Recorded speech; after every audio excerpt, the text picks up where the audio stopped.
Mesdames et messieurs, bonjour. Je vais donc vous présenter nos 4 invités, puis après on va rentrer dans le vif du sujet. Immédiatement, Marie-Noëlle Lindemann. Marie-Noëlle Lindemann, donc présidente de la Fédération des sociétés coopératives d'HLM, mais également sénateur PS. Et sénatrice de plus en plus. On faut le dire. Oui. Allez, sénatrice Marie-Noëlle. Et, et également ex-secrétaire d'État et ministre du Logement. À côté de Marie-Noëlle, Alexandre Guéraud, des NSI, c'est le N qui change tout, directeur du numérique et des systèmes d'information à l'USH, l'Union sociale pour l'habitat, qui est la confédération qui réunit les fédérations du logement social. Tristan Dinguimbert, CDC Habitat, directeur de clientèle, qui nous expliquera tout ce que recouvre ce terme également. Et pour finir, nous avons donc Philippe Reynaud, je ne vais pas me tromper, de Progetis, qui fait des logiciels, la société fait des logiciels de gestion, je le fais un peu court, vous le ferez plus long, on est bien d'accord. Et nous, ce qui nous a sensibilisés et intéressés, c'est de savoir que l'association Habitat et Humanisme, qui est une très belle association, qui véritablement fait énormément pour les démunis, a fait un appel d'offres et a retenu pour un logiciel sur leurs agences immobilières à vocation sociale. Oui, ça existe. Voilà. Pour commencer, peut-être Alexandre Guéraud, le numérique et le monde du logement social, en tant que directeur, qu'est-ce que vous pouvez me dire là-dessus ? En fait, ce que je peux voir en tant que point focal, étant donné que je suis à l'USH, c'est que globalement aujourd'hui, les organismes en fait subissent une révolution numérique sur 3 aspects principaux. Il y a un premier aspect qui est extrêmement important, c'est leur engagement sur tout ce qui est le bâti. Donc en l'occurrence, tous les projets BIM qui sont en cours, BIM construction, BIM gestion, BIM exploitation, etc. Il y a énormément d'énergie et d'essais et d'effervescence autour du sujet. Le deuxième sujet porteur que moi je vois et qui bouleverse l'organisation des organismes, c'est l'introduction du numérique dans la relation aux locataires. Et là, ça change, non seulement on parle d'outils, mais ça change aussi tous les métiers de contact avec le locataire. Et ensuite, il y a toute la problématique de commercialisation. Parce que, en l'occurrence, les évolutions législatives qui ont lieu ces dernières années ont un peu bouleversé la façon dont les organismes peuvent commercialiser. Et donc, ça change pas mal la donne. Et tout le monde se lance là-dedans. Très bien, merci. Tristan Dinguimbert, CDC Habitat. Alors, il faudra peut-être un petit peu nous expliquer CDC Habitat, parce que c'est grand, c'est vaste. Caisse des dépôts et consignations Habitat. Il y a eu d'autres noms, qu'est-ce qu'ils font, etc. Histoire de situer. Et puis, le rôle du directeur de clientèle que vous êtes. Bonjour à tous. Donc, CDC Habitat, c'est la filiale à 100% de la Caisse des dépôts sur le logement social, le logement intermédiaire et le logement très social. C'est à la fois la structure de tête qui porte en gros 86 000 logements intermédiaires. Il y a 13 ESH dans le groupe, dont les plus connus, en tout cas en Ile-de-France, sont Osica et Filis. Mais on a un gros projet de les transformer en CDC Habitat Social. Et puis il y a Adoma. Et puis après, il y a aussi un certain nombre de... Adoma, ex-Sonacotra. Voilà, très intéressant ce qui se passe là. Voilà. Donc moi, en tant que directeur clientèle groupe, je travaille plus sur la dimension relation locataire. Donc je ne vais pas du tout vous parler du BIM, de tous les sujets sur le bâti, le logement connecté, la ville intelligente. Sur la relation locataire, notre stratégie, elle est assez simple. C'est on veut être capable de proposer des parcours qui soient le plus fluide possible pour nos locataires. Parce qu'en gros, nos locataires, ils ne nous comparent pas à d'autres bailleurs sociaux, ils nous comparent à Amazon, à Facebook, dans la relation numérique. Donc des parcours qui soient fluides et qui leur permettent d'être autonomes. Donc je vais prendre un exemple, après j'en ai plein d'autres, on pourra en parler, mais le premier exemple qui est le plus signifiant aujourd'hui, c'est on a mis en place la dématérialisation complète du parcours de commercialisation pour le logement intermédiaire. Le logement intermédiaire, c'est un marché qui se caractérise par le fait qu'il est assez concurrentiel. On n'est pas sur des problématiques de gestion de la demande comme dans le logement social. Donc, marché concurrentiel et clientèle relativement volatile et assez exigeante. Donc, on a dématérialisé l'ensemble du process, à partir de la visite commerciale du logement jusqu'à la constitution du dossier, jusqu'à la signature du bail et le paiement en ligne du dépôt de garantie, etc.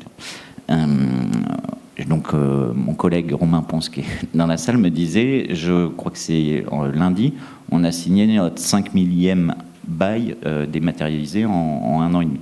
Et effectivement, c'est extrêmement important parce que ça transforme, c'est plébiscité par les locataires, ça transforme les métiers. On a des métiers qui étaient sur de la gestion administrative de dossiers qui deviennent des métiers où on est en relation client. Et puis c'est extrêmement intéressant pour nous en tant que CDC Habitat, c'est-à-dire qu'on a fait cet investissement parce qu'on était sur un marché concurrentiel, ça avait du sens de le faire. Maintenant que ça marche, tout l'enjeu pour nous c'est de le déployer aux 280 000 logements conventionnés. Oui, je voudrais juste éclairer un petit peu au logement intermédiaire parce que le public connaît en général les logements sociaux, il connaît les logements privés, il ne connaît pas les logements intermédiaires. En 2 mots. En 2 mots, c'est le chaînon manquant du parcours résidentiel. Donc ça s'adresse à des gens qui, de par leurs revenus, n'ont pas nécessairement accès au logement social, ou en tout cas ne souhaitent pas y entrer, mais qui par contre ne peuvent pas se loger dans les conditions du marché classique. Ok. Dans votre démarche, j'imagine que la visite, elle n'est pas virtuelle quand même. Elle n'est pas virtuelle, mais on a... Qui l'a fait ? C'est des commercialisateurs qui font la visite, mais on a des prospects qui peuvent choisir un logement. À notre grande surprise, on a de plus en plus de prospects on a des annonces internet qui sont bien faites, parfois on a une visite 3D du logement, et donc on peut avoir des candidats qui se positionnent tout de suite sur le logement, en sachant que la différence qu'il faut avoir par rapport au logement social, le logement social, surtout dans les marchés tendus, où vous êtes dans une logique de file d'attente, et quand vous avez la chance d'avoir obtenu votre logement social, vous y restez plus longtemps. Dans le logement intermédiaire, je disais, c'est un chaînon du parcours résidentiel. Donc, il y a une partie des locataires qui rentrent dans ces logements pour des durées plus courtes, notamment quand on a des gens qui sont en mobilité professionnelle et qui peuvent être amenés à se positionner très vite sur un logement. C'est des logements neufs.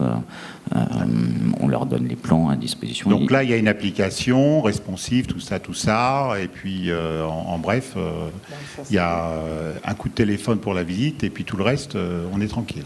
En gros, c'est de l'Amazon, quoi. Vous parliez d'Amazon tout à l'heure. C'est ça ? Oui, en résumé, ils consultent les annonces sur des sites type Se Loger ou sur notre portail commercial. Quand ils se positionnent sur un logement, ils nous appellent. Nous, on programme la visite, on qualifie déjà un petit peu la demande.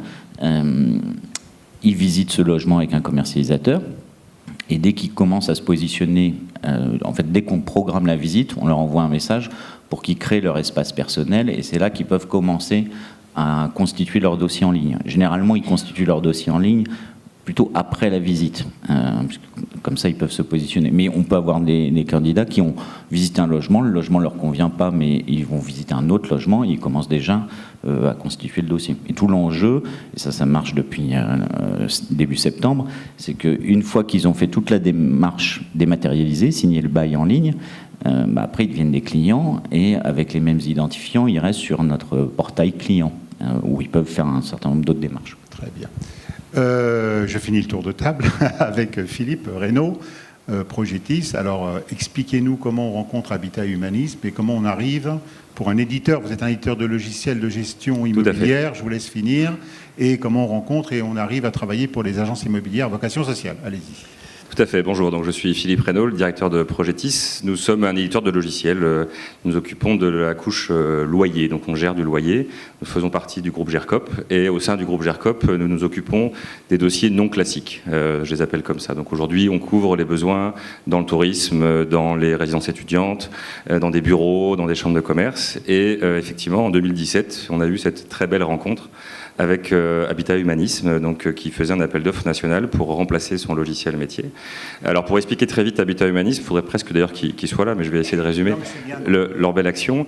Habitat Humanisme en fait a construit un réseau d'AIS, donc d'agences immobilières sociales, qu'ils ont appelé des agences immobilières à vocation sociale. C'est une excellente démarche. Enfin, nous on a vraiment beaucoup adhéré à leur principe. Ils vont voir des propriétaires privés, des gens qui ont parfois des tout petits patrimoines, qui ont parfois vécu des difficultés avec des problèmes de paiement, des problèmes de non-rentabilité de leur appartement, et ils leur disent, écoutez, on va vous garantir un loyer pendant 5 ans, 10 ans, enfin pendant une durée qui est assez longue. Vous avez des avantages fiscaux, hein, on peut monter jusqu'à 85% d'abattement fiscal sur les revenus.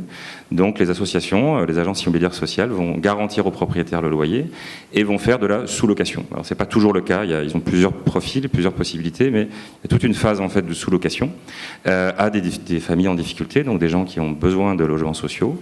Mais le propriétaire, son loyer est garanti, il a des avantages fiscaux avec l'ANA, l'Agence nationale pour l'habitat, sur de la rénovation ou de l'amélioration des performances énergétiques. Et le propriétaire donc a un loyer garanti pendant une très longue durée et en même temps une action sociale, parce que finalement il sait qu'il va loger des familles en difficulté. Et donc nous sommes positionnés effectivement pour prendre en main ce besoin qui est technique, comptable, juridique, donc c'est des choses qui sont assez complexes, mais avec des solutions très souples parce qu'on s'adresse à des utilisateurs qui sont répartis sur toute la France, on s'adresse à beaucoup de bénévoles qui sont en mobilité, qui ont besoin de pouvoir accéder sur un téléphone portable à des informations sans être eux-mêmes des comptables ou sans être eux-mêmes des spécialistes. Et donc on a essayé de faire une petite disruption sur le marché par rapport aux logiciels classiques qui sont plutôt très techniques, très lourds. Enfin, je ne veux pas critiquer mes confrères, mais dans une démarche plutôt une techno assez ancienne. Et donc on a voulu prendre le contre-pied et d'arriver avec des solutions dans la mentalité de l'iPhone, très très facile, très simple, tout en gardant derrière une grosse intelligence sur la comptabilité, parce qu'on est encadré par la carte G et par la législation française, et donc on doit tenir. Donc c'est vraiment cette dualité qu'on a voulu construire. Est-ce que vous voulez nous dire que j'ai un iPhone et je peux faire presque toute la démarche, un peu comme... Alors d'abord, nos logiciels à nous, depuis toujours, sont full web et sont responsive design, pour parler un peu technique. Enfin, je dis iPhone, hein, oui, on s'est compris, smartphone, hein, j'ai pas de... donc j'ai un Huawei ou un Samsung, et donc je peux sans difficulté, effectivement, déjà de base, utiliser nos logiciels. Là, on n'a pas eu besoin de modifier, puisque la techno le permettait déjà, mais on crée ce qu'on appelle des middle office, donc des écrans spécifiques pour des personnes qui sont en mobilité. Alors on crée aussi des extranets propriétaires pour qu'ils puissent consulter leur compte. On crée aussi des extranets locataires pour que les locataires puissent consulter leur compte. Ça, c'est pas un besoin court terme, mais c'est des solutions qui sont déjà prêtes chez nous et qui effectivement sont ultra simples. On a aussi une grande culture multilingue, donc on sera capable pour des occupants bénéficiaires qui ne maîtrisent pas forcément le français. Nous, on a déjà une traduction en 15 langues, dont le russe, le chinois, l'arabe, tout ça, on le maîtrise complètement parce qu'on a une stratégie multi-pays depuis 15 ans. Donc on pourra offrir sans difficulté à des familles en difficulté une lecture sur leur téléphone. Il faut qu'ils aient un téléphone et un abonnement, mais une lecture dans leur langue ou dans une langue en tout cas qu'ils pourront comprendre. Toute cette couche-là, aujourd'hui, on la maîtrise complètement. Bien. Marie-Noëlle Lienemann, j'ai envie de dire à la fois la présidente et la politique sur le numérique et le logement social. Oui, mais d'abord, merci de cette table ronde. Je crois qu'on est tous percutés par la révolution numérique et l'important, c'est que chacun puisse en être acteur et pas subir à la fois comme professionnel, mais aussi comme citoyen. Donc moi, ce que je voulais dire, c'est que dans le logement social, le champ que je vois émerger, notamment dans nos coopératives HLM, mais je pense aussi chez nos collègues, que ce soit des entreprises sociales de l'habitat ou les offices, c'est quand même, bon, comme vous l'avez dit d'abord, la maîtrise du bâti, hein, c'est pas une petite affaire, parce que c'est quand même aussi un des éléments sur le coût de sortie, rentabiliser au mieux le coût de sortie avec une qualité, une fiabilité dans la durée et en tenant compte du développement durable. Donc ça, je pense que c'est très très important. Et le lien entre la construction et la gestion est pour nous, les bailleurs sociaux, quelque chose d'essentiel. Ce qui est d'ailleurs une des petites différences qu'il y a avec des promoteurs privés, puisque quand on est constructeur en étant organisme HLM, on a en tête que ce patrimoine, a priori, même si on peut vendre le parc à une certaine durée, a priori, c'est un parc qu'on a vocation à gérer dans la longue durée et qui doit évoluer positivement dans la longue durée. Donc il y a toute une série de contraintes que... Voilà, alors ça, le numérique se développe assez vite, comme vous l'avez dit. Il y a un deuxième sujet qui est une préoccupation, qui est celle Il y a bien sûr celle de l'attribution, mais enfin, moi je vais vous dire très franchement, vu la pénurie de logements, on peut donner de la fluidité, donner aussi le sentiment qu'on n'est pas exclu, qu'on n'a pas d'informations, pourquoi on n'a pas... Mais ça ne va pas régler le décalage énorme qu'il y a entre l'offre et la demande en matière de logement. Mais bon, ça permet plus de transparence, plus d'informations, un lien plus direct et pas téléphoner tous les quarts d'heure en disant « mais où est mon dossier ?» etc., qui par ailleurs pose bien des problèmes à nos organismes. Après, il y a un sujet qui est extrêmement important qui est la relation bailleur-locataire. On a comme des parcs importants, des publics parfois en très grande difficulté et une gestion au quotidien que certes les gardiens sont un élément de contact, mais ils ne peuvent pas tout faire. Donc tout ce travail sur la gestion, le lien avec le locataire, là il y a un champ considérable de développement de l'usage du numérique. Avec évidemment, mais vous le soulignez tous les deux, l'énorme difficulté d'avoir des publics très hétérogènes dans leur capacité à maîtriser pas tant l'outil du smartphone, qui certes on a les personnes très âgées, hein, mais même ça bouge un peu de ce côté-là. En revanche, il y a tous les publics qui ont du mal à lire, il y a tous les publics qui ont les langues étrangères, il y a les publics qui ont des handicaps. Donc il faut se mettre en situation où ce lien, veiller à ce que le lien locataire-bailleur n'exclut personne.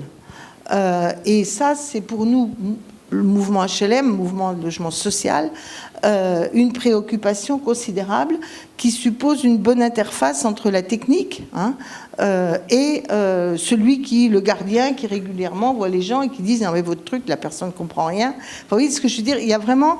Et c'est d'ailleurs ce qui peut être intéressant dans la révolution numérique, c'est qu'elle oblige à repenser les liens humains, la manière dont les gens sont impliqués ou pas.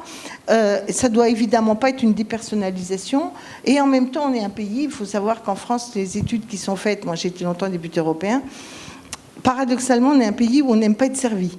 C'est-à-dire que on aime bien être autonome. Si on veut être positif, on aime bien être autonome. Et on aime bien avoir le recours à l'autre quand c'est vraiment nécessaire. Vous voyez, c'est pas le genre de pays où on aime qu'on appuie sur l'ascenseur à votre place ou que systématiquement vous mettez l'essence dans votre voiture. Par contre, si vous avez un problème, il faut que l'aide soit là.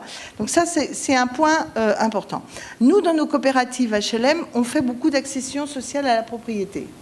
Et là, ça nous a amené, on a fait beaucoup de logements participatifs, l'habitat participatif. Et là, on s'est rendu compte qu'il n'y avait pas simplement une demande de logement, mais de services, pas seulement le service de gestion du logement, mais des services connexes. Par exemple, on a des expériences d'habitat partagé. Pas d'habitat partagé, de voitures partagées. L'habitat partagé, ça existe aussi, mais bon, de voitures partagées. Et donc, on s'est rendu compte quand même que le numérique ouvrait des opportunités, ou en tout cas l'usage Internet, qui faisait que, par exemple, je prends un exemple, il y a 20 ans, avoir l'idée d'avoir dans chaque résidence une petite chambre d'accueil pour les gens qui viennent de temps en temps avec une salle de bain ou etc. Ou même les fameuses salles polyvalentes, vous savez, qu'on a fermées petit à petit. Eh ben, on n'arrivait pas à gérer ça parce que qui allait mettre la clé pour, vous voyez. Et maintenant, le numérique rend tout ça facile. Donc, toute une série de choses qui étaient individualisées, faute d'organiser bien le collectif, redevient un champ possible à nouveau. Et d'ailleurs, dans le locatif, je pense que vous le voyez aussi aux ESH, on commence à voir dans les résidences locatives un espace de chambre partagée où on s'inscrit, etc. On paye un petit truc ou pas. Enfin, donc là, il y a tout un champ de services qui contribue aussi à la sociabilité, paradoxalement. Le fait que vous demandiez sur votre truc, on peut se dire on n'est pas dans la sociabilité. Ben si, paradoxalement, ça donne le sentiment qu'on est dans une communauté plus large que simplement son appartement. Et puis, donc il y a tout ce champ-là qui est pour nous une interrogation. D'ailleurs, les promoteurs privés ne sont pas absurdes. Souvent, ils font des offres comparables. Et donc, il y a un champ il y a aussi tous les réseaux se rendre service, acheter en commun, groupement d'achat. Pour nous, c'est des points importants. Alors je dis nous, Fédération des coopératives, parce qu'on a l'esprit coopératif, donc on a envie de favoriser tout ce qui permet aux gens de coopérer.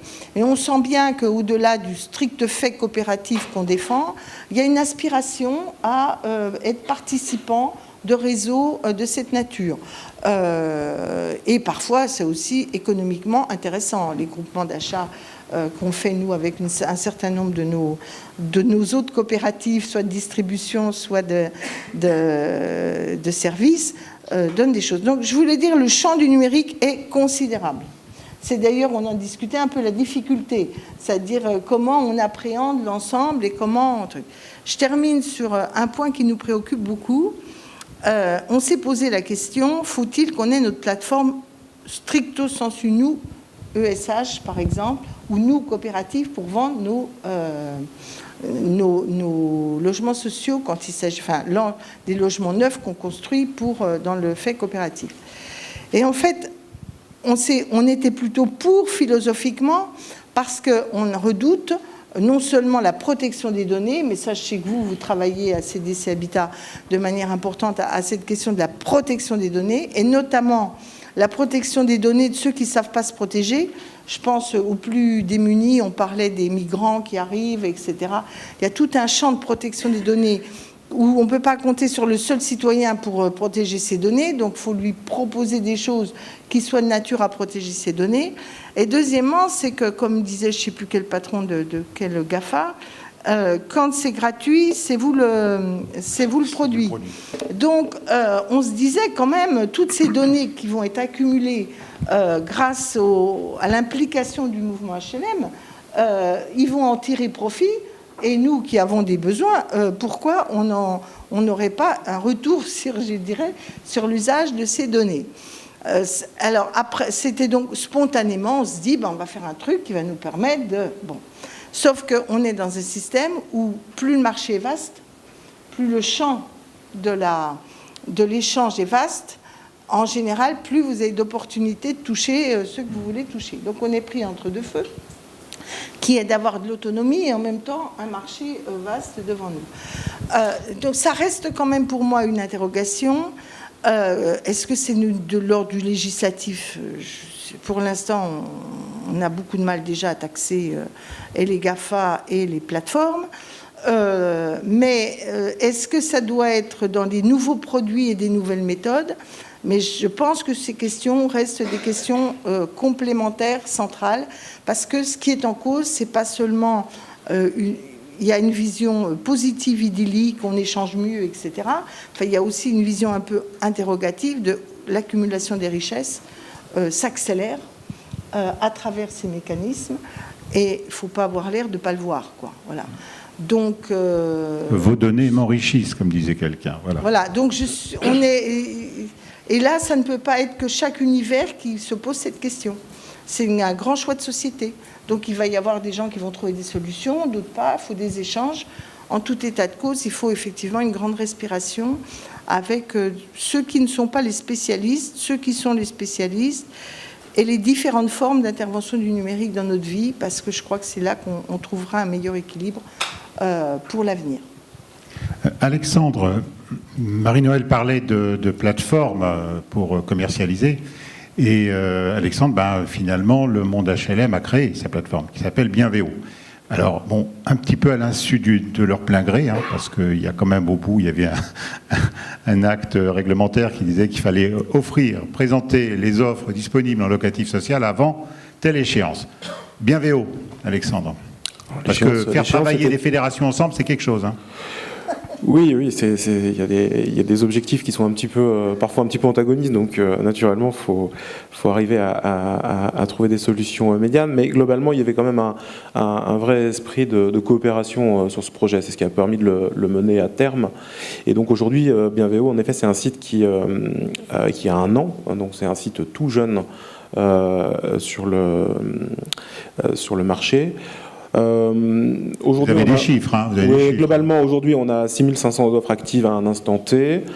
C'est en croissance constante. On en gagne 500 000 tous les mois, 2 mois. On augmente aussi nos nombres de visiteurs. On est maintenant à 6000 visiteurs uniques jour. Voilà, ça commence à devenir significatif. Et surtout, ce qui est le plus important, c'est que maintenant, on a à peu près la moitié des bailleurs sociaux qui sont connectés au site. Ce qui là, par contre, est une vraie victoire aussi pour nous, parce que le tissu des logements sociaux est quand même un tissu extrêmement diffus, avec beaucoup d'organisations de tailles variées, avec des capacités différentes et une approche du numérique extrêmement différente. On a dû vraiment faire un accompagnement personnalisé pour chacun de nos annonceurs, qu'il soit aussi structuré qu'un CDC Habitat, ou alors aussi déstructuré qu'un tout petit office local, où là c'est beaucoup plus difficile. Donc voilà. Et j'en profite en fait pour parler en fait de quelque chose qui est assez important. C'est législatif en fait, mais ça va avoir un grand impact à mon sens dans les années à venir. C'est le fait que le logement social se tourne vers un nouveau dispositif qui s'appelle la location active, qui va commencer à partir du mois, enfin globalement, les premières grandes expérimentations ont commencé il y a quelques mois, mais à partir de la fin de l'année, là, ça va vraiment se répandre, en particulier dans le côté du Rhône. L'idée, hein, c'est que aujourd'hui, le demandeur de logement est relativement passif. Il dépose une demande et puis ensuite, comme le disait Marie-Noëlle, il appelle de temps en temps pour savoir où en est son dossier. Et ça, le législateur a proposé de changer un peu le paradigme et de remettre en fait le demandeur dans une position beaucoup plus active. Et donc la location active consiste pour le logement social à se rapprocher des habitudes en fait du logement privé, où en fait le demandeur va se positionner sur une offre. Alors ensuite, les règles d'affectation ne changeront pas, hein, mais globalement, il se positionne sur une offre précise. Donc ça, c'est assez intéressant en fait, en particulier dans les secteurs détendus, parce que c'est vrai qu'on parle souvent de Paris, etc. Il y a des endroits en France où il y a du logement vide.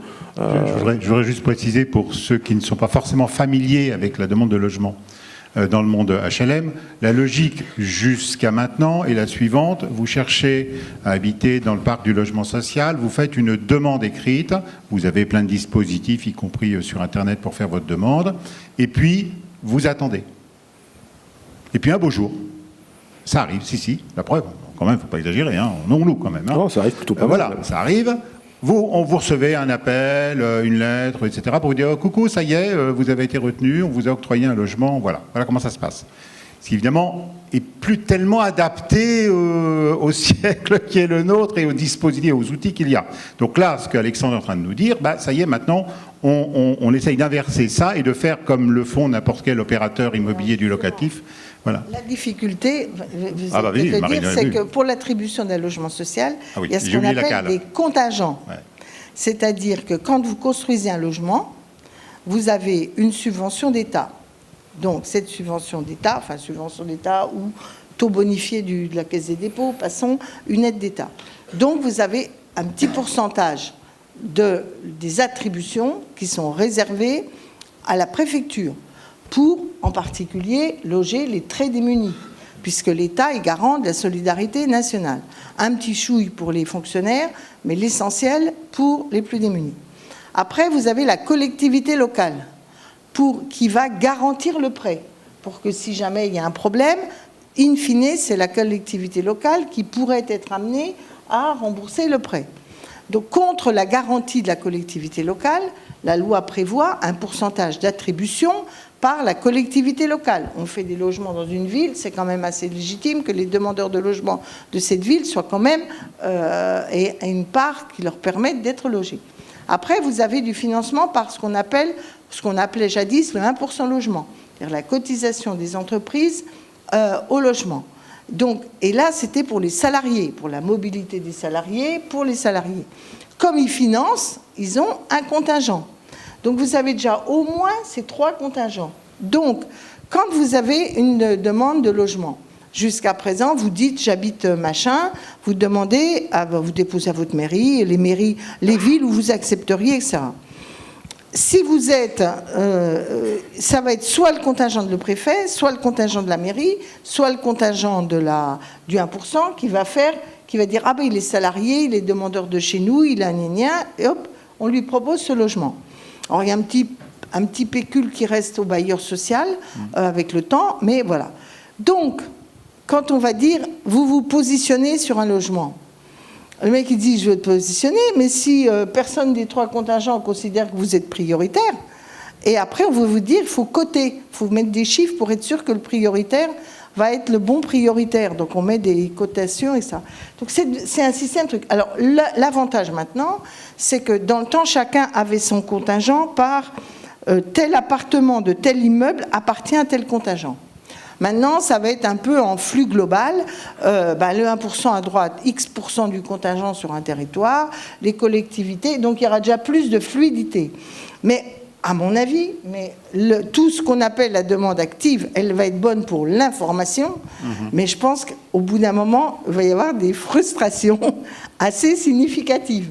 Alors c'est vrai qu'elles sont mieux gérées par un numérique que quand vous les avez les gens au téléphone, mais je pense que quand même on va avoir encore les gens au téléphone. Voilà. Je m'excuse, parce que sinon on a l'impression qu'on est des crétins qui n'avons pas vu qu'on pouvait utiliser l'informatique pour mettre en relation le locataire avec le propriétaire. Non, on avait vu quand même. Et encore, on vous épargne la commission d'attribution logement qui est seule souveraine pour décider qui aura ce logement.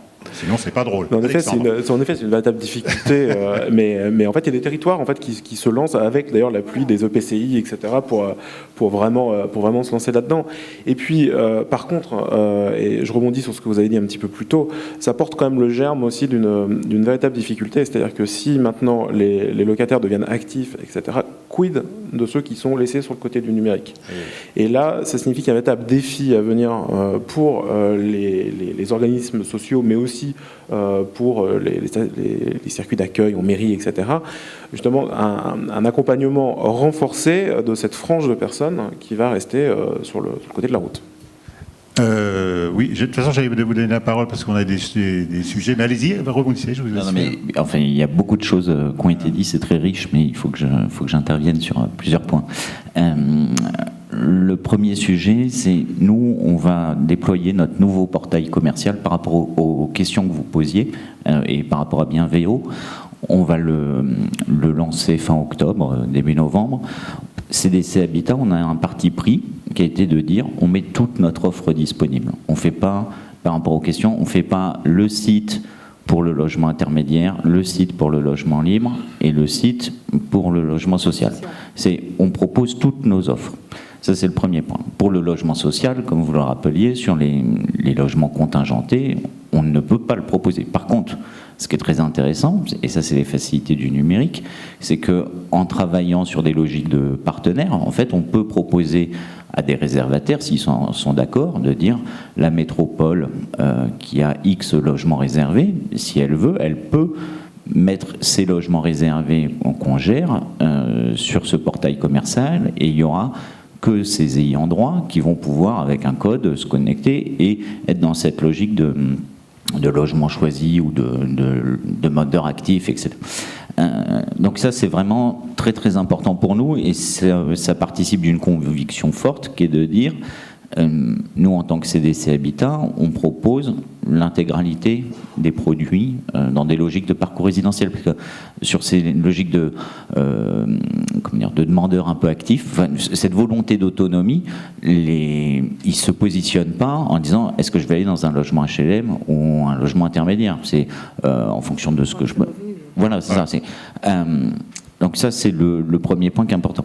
Le deuxième point, par rapport à ce que disait Marine Lindemann, sur la question de l'autonomie ou du fait que les Français n'aiment pas être servis. Nous, on le constate, on a fait des retours utilisateurs sur un certain nombre de services qu'on a développés.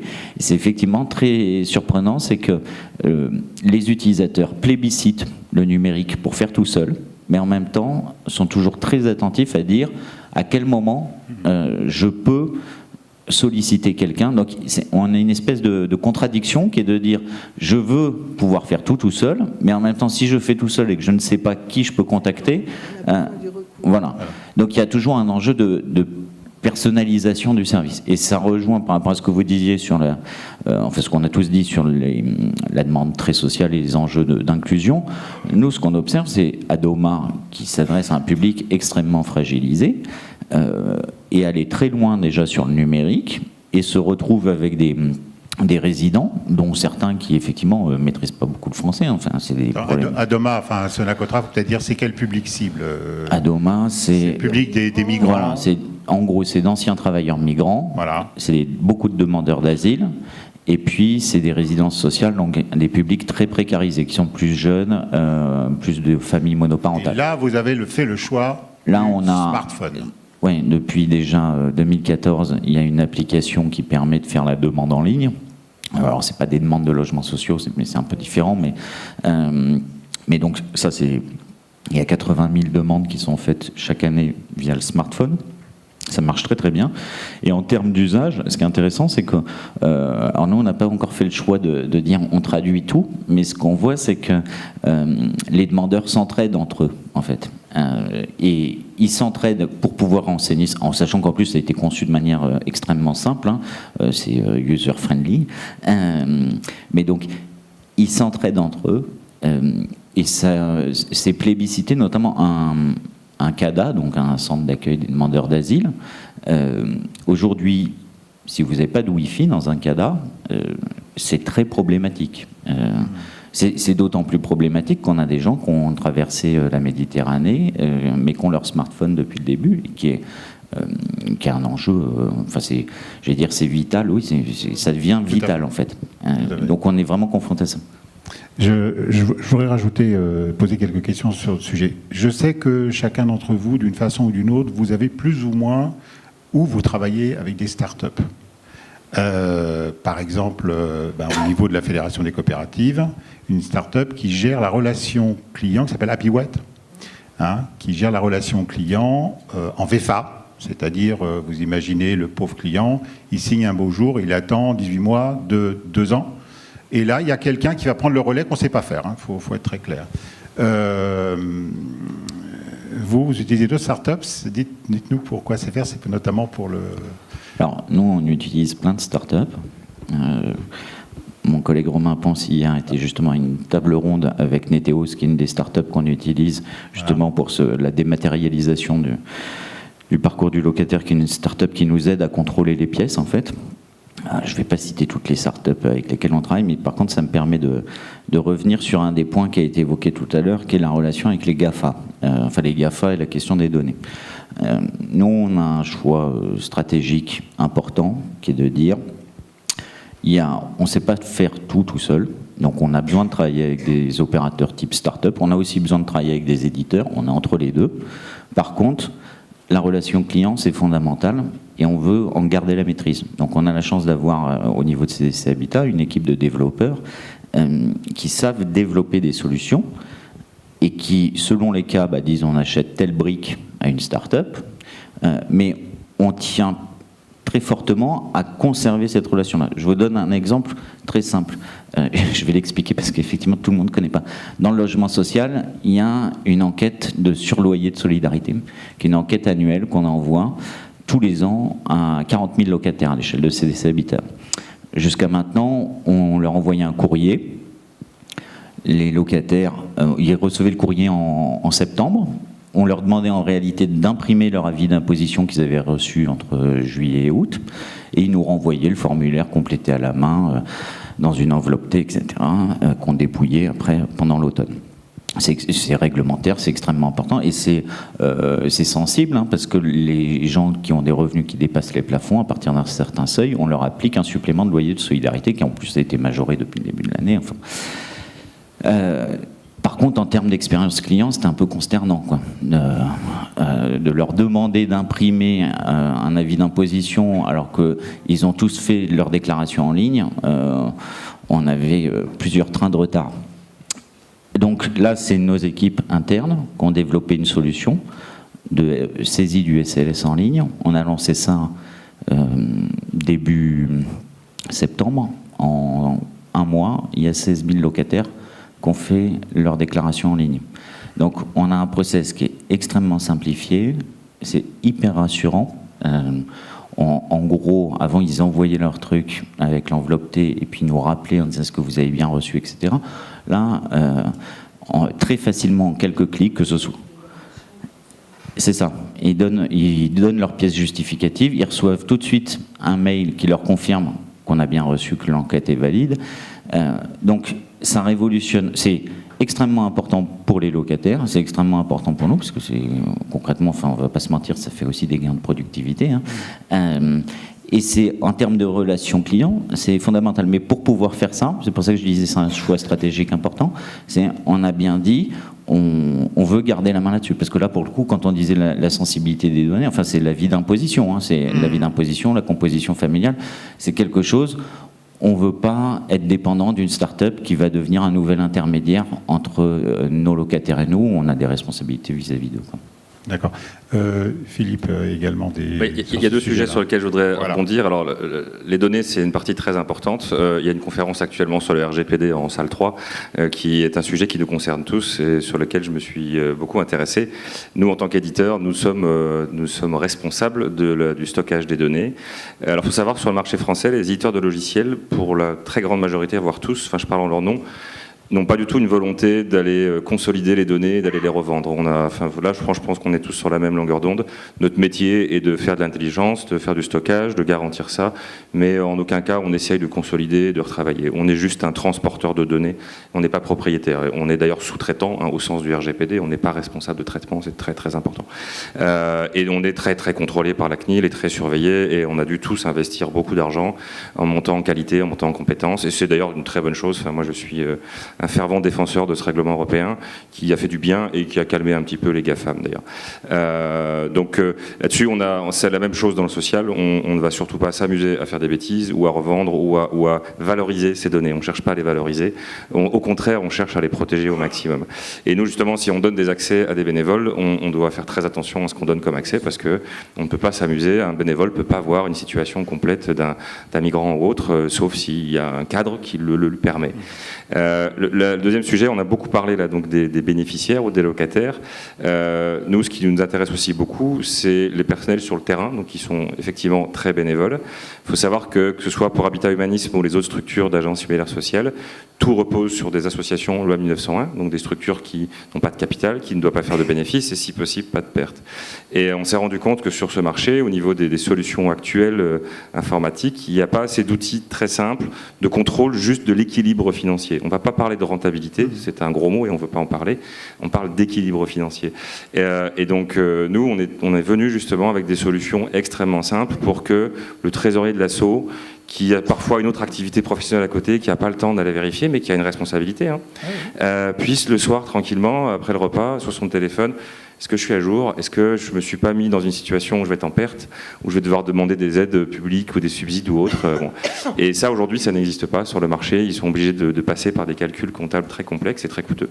Et donc, on a voulu faire une disruption là-dessus, casser ça, en simplifiant en fait le process pour que ces bénévoles qui donnent de leur temps, ce qui est très bien, puissent avoir ces informations et se protéger eux-mêmes aussi d'éventuelles failles, quoi. Et puis pour terminer, on a aussi, parce que ça reste un sujet social, on est face à une clientèle qui ne fait justement pas de bénéfices, on a essayé de trouver une politique de prix qui soit extrêmement raisonnable, parce qu'on a aussi vu que sur le marché, les logiciels parfois sont très chers, et donc c'est des vrais freins à l'équipement, et donc c'est des vrais freins à la qualité, et on a proposé aux différentes agences immobilières sociales des solutions de coût qui soient sains et sereins, et qui ne les mettent pas en danger, en fait, pour pas que nous, on soit un frein à leur montée en qualité. D'accord. Comme le temps tourne, Alexandre, et puis après Marie-Noëlle Lindemann pour le... Alexandre, il y avait des choses encore à dire, notamment tu m'avais parlé du gardien, comment vous alliez intégrer dans le numérique le gardien à terme, ça va prendre du temps, on le sait. Et d'autres sujets, enfin, que tu voulais... Oui, en fait, il y a plusieurs sujets. Déjà, je voudrais rebondir sur quelque chose. Dans la salle, je ne sais pas s'il y a beaucoup de start-up, etc. Mais il y a quelque chose qui est notable en fait, dans le monde du logement social et qu'il faut vraiment prendre en compte, c'est que c'est un bon marché pour les start-up. Parce qu'il y a beaucoup de choses à faire et les gens sont très demandeurs en fait, de choses nouvelles, etc. Pour moi, une des success stories, c'est la prise de l'application YesPark dans le logement social. où en l'occurrence il y a vraiment des boulevards qui ont été créés, tout le monde est parti là-dessus. On parle aussi d'installation de panneaux solaires en fait sur des patrimoines qui sont colossaux. Donc en l'occurrence il y a vraiment des choses à faire et il ne faut pas hésiter parce que chez les bailleurs sociaux vous trouverez des interlocuteurs qui sont motivés par ces sujets et ça c'est vraiment très important et en plus des gens avec une vision, moi je viens de la promotion privée à l'origine, une vision beaucoup plus long-termiste que la promotion privée. Le logement social est capable de faire des investissements d'avenir et ça c'est quand même très important quand on est une start-up et qu'on propose quelque chose de nouveau. Je veux rebondir là-dessus, effectivement. Nous, on a un partenariat avec YesPark et ça permet d'illustrer ce que disait Marie-Noëlle Lindemann sur des questions d'usage, d'habitat partagé. Parce que concrètement, c'est une révolution pour nous, YesPark. Enfin, c'est une révolution. On louait déjà des places vacantes à des gens qui n'étaient pas locataires. Par contre, on ne le louait pas à cette échelle-là. Ce qui est très intéressant, c'est qu'en fait, avec leur application, ils font rentrer des gens autrement dans nos stationnements. Et ça commence à poser des questions importantes qui sont on a des utilisateurs des bâtiments qu'on gère avec lesquels on n'a pas nécessairement de relation contractuelle en fait. Et ça participe d'une évolution auquel le numérique contribue, qui est on se transforme progressivement d'un bailleur qui loue des mètres carrés à un opérateur qui propose des services. On restera bailleur, hein, c'est notre mission.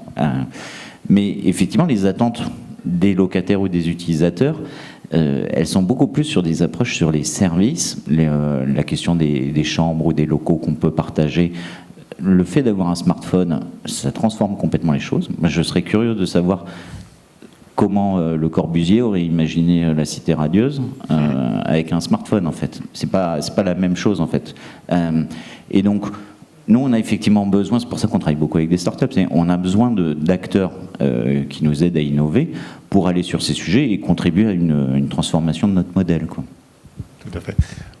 La pendule étant ce qu'elle est, Marie-Noëlle, tout cela. Qui veut faire si vous avez chacun un mot de la fin à compléter pour finir. C'est bon, c'est bon. Je vais prendre le même mot de la fin que... Je me prends le micro avec. N'hésitez pas, si vous avez des idées, à venir voir les bailleurs sociaux. Voilà. Soit là, sur le territoire où vous êtes, il y en a plein en général, quand même, plus qu'on ne croit, à peu près partout. N'hésitez pas en zone rurale, parce qu'il y a une grande attente aujourd'hui de ne pas laisser désertifier les territoires ruraux. Et il y a quand même souvent des bailleurs qui sont partants pour des innovations où le numérique permet d'éviter ça. Et puis, si vous ne savez pas où trouver un bailleur social, il y a le site de l'Union qui vous dit à peu près, vous dites où vous êtes et vous allez vite trouver des opérateurs. C'est un champ d'innovation et un champ d'innovation partagé. Eh bien, juste le site de l'Union, donc le site de l'USH, mais éventuellement, si vous avez quand même des difficultés, vous pouvez aussi prendre contact directement avec l'USH. On peut essayer aussi d'essayer de vous trouver des organismes qui pourraient être intéressés par vos services. Ça fait partie aussi des choses qu'on peut faire. C'est très important ce qui a été dit sur ces marchés un peu détendus, où les bailleurs sociaux sont présents et ils ont un rôle important. Nous, on est convaincus que sur ces secteurs-là, enfin ces territoires-là, je pense que le numérique a un effet levier qui peut être plus important que dans... Voilà. Donc quand on a commencé à regarder Habitat partagé, enfin, proposer une chambre en plus en plein Paris, quand on voit déjà ce qu'il y a en Airbnb, il n'y a pas d'enjeu là-dessus. À l'inverse, il y a des endroits... Oui, non, mais c'est ça, c'est en banlieue, sur d'autres territoires un peu plus détendus. C'est comme la question des espaces de coworking. La dernière fois, on avait regardé, je crois qu'il y en a 1200 à Paris, il doit y en avoir un qui ferme tous les jours. Voilà, et c'est ça. Et à l'inverse, il y a certains territoires où mettre en place des espaces partagés où les bailleurs peuvent jouer un rôle, là, il peut y avoir un effet levier bien plus important que dans le quartier du Sentier, quoi. Alors, juste pour terminer, nous, en tant qu'éditeur de logiciels, on travaille aussi avec beaucoup de startups. Alors, on est peut-être une startup ou pas, la définition n'est pas toujours très claire. On a aussi la particularité d'ouvrir les tuyaux, c'est-à-dire qu'on n'est pas du tout fermé, on n'est pas un éditeur fermé qui se renferme sur sa coquille. Tous nos outils sont équipés en web service, donc ces fameux systèmes d'échange de données sécurisés. Et donc, s'il y a des startups ici dans la salle, venez nous voir sur notre stand D44, on sera ravis de discuter avec vous, parce qu'on doit faire partie d'un ensemble. On est une brique dans le mur, on n'est pas le mur, et on doit pouvoir s'interfacer avec l'ensemble des acteurs.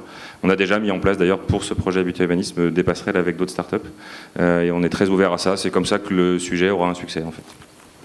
Voilà. Merci mesdames et messieurs les invités, merci mesdames et messieurs de nous avoir écoutés. Au revoir.